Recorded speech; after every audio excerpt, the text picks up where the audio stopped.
शेतपालन रस्ते या संदर्भात आज दिनांक 25 मार्च 2026 रोजी राज्य सरकारकडून एक महत्त्वाचा निर्णय घेण्यात आलेला आहे. आणि मित्रांनो, प्रत्येक शेतकऱ्यानं व्हिडिओ बघावा असा हा व्हिडिओ आहे. प्रत्येक शेतकऱ्याला या व्हिडिओच्या माध्यमातून काही ना काहीतरी शिकायला आणि बघायला भेटणार आहे. सो मित्रांनो, हा अतिशय महत्त्वाचा निर्णय घेण्यात आलेला आहे. सो व्हिडिओ शेवटपर्यंत बघण्याचा प्रयत्न करा.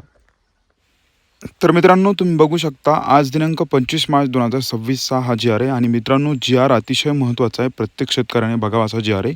यामध्ये मुख्यमंत्री बळीराजा शेतपालन रस्ते योजना सुरू करण्याबाबत व ती राबवण्याकरता सुलभ कार्यपद्धती. तर मित्रांनो, काही महत्त्वाचे पॉईंट बघूयात आपण. तर यामध्ये सांगितलेलं आहे की गाव नकाशावर दर्शवण्यात आलेली शासकीय जागेत असलेल्या रस्त्यावर अतिक्रमण करणाऱ्या व्यक्तीला तहसीलदार यांनी सदर अतिक्रमण 7 दिवसात काढण्याबाबत नोटीस द्यावी व अतिक्रमण करणाऱ्याने जर अतिक्रमण काढले नाही तर सदर अतिक्रमण शासन स्तरावरून तहसीलदार यांच्यामार्फत काढण्यात येईल. ज्या ठिकाणी महाराष्ट्र जमीन महसूल संहिता 1966च्या कलम 143 अन्वये किंवा मामलेदार अधिनियम 1906च्या कलम 5 अन्वये इतर शेतकऱ्यांची ये जा करण्याचा हक्क मान्य करण्यात आला आहे, अशा रस्त्यावर संबंधित शेतकऱ्यास पीक लागवड करता येणार नाही.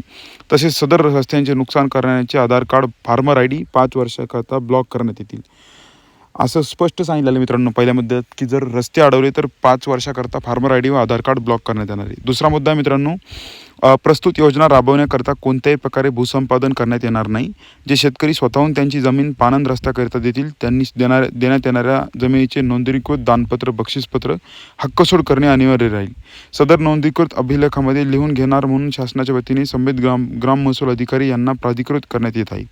तसेच नोंदणीकृत अभिलेखाची नोंद सदर शेतकऱ्याच्या 7/12 उतार्यावर घेण्यात येईल. असे नोंदणीकृत दानपत्र बक्षीसपत्र व हक्कसोड पत्र हे शासनाच्या लाभात करण्यात येणार असल्याने ते नोंदणीकृत करण्यासाठी मित्रांनो यामध्ये जे शेत रस्ते अडवलेले आहेत त्यासाठी संबंधित शेतकऱ्याकडून हक्कसोड पत्र किंवा दानपत्र करण्यात येणार आहे आणि त्याची स्वतः तलाठी जे असतात ते नोंद घेणार आहेत. यानंतर विधानसभा क्षेत्रातील समित्यांमध्ये संबंधित विधानसभा क्षेत्रातील कोणत्याही 5 शेतकऱ्यांचा समावेश करण्याची मुभा विधानसभा क्षेत्रस्तरीय समितीचे अध्यक्ष म्हणून विधानसभा सदस्य यांना राहील. तर हे काही महत्त्वाचे होते मित्रांनो. हे थोडंसं कंत्राटदारासंदर्भात आहे. तर या व्हिडिओच्या माध्यमातून 1-2-3 मुद्दे मी अगदी थोडक्यात सांगतो तुम्हाला. पहिली गोष्ट, जर तुम्ही जर कोणाचे रस्ते अडवलेले असतील किंवा जे रस्ते शासनाने किंवा ग्रामपंचायतचे आहेत जे नकाशावर दिसत आहेत तर ते रस्ते सोडावं लागणार आहेत. जर ते सोडले नाही तर आपलं आधार कार्ड आणि फार्मर ID कुठल्याही शासकीय योजनांचा लाभ भेटणार नाही. दुसरी गोष्ट, जे रस्ते आहेत त्याचं स्वतः त्या शेतकऱ्याला दानपत्र करावं लागेल, हक्कसोड प्रमाणपत्र करावं लागेल. शासनाकडून कुठल्याही प्रमाणात त्याची भूसंपादन म्हणजे जमीन अधिग्रहण करण्यात येणार नाही. सो याची कुठेतरी सुरुवात झालेली मित्रांनो आणि हा अतिशय महत्त्वाचा निर्णय घेण्यात आलेला आहे.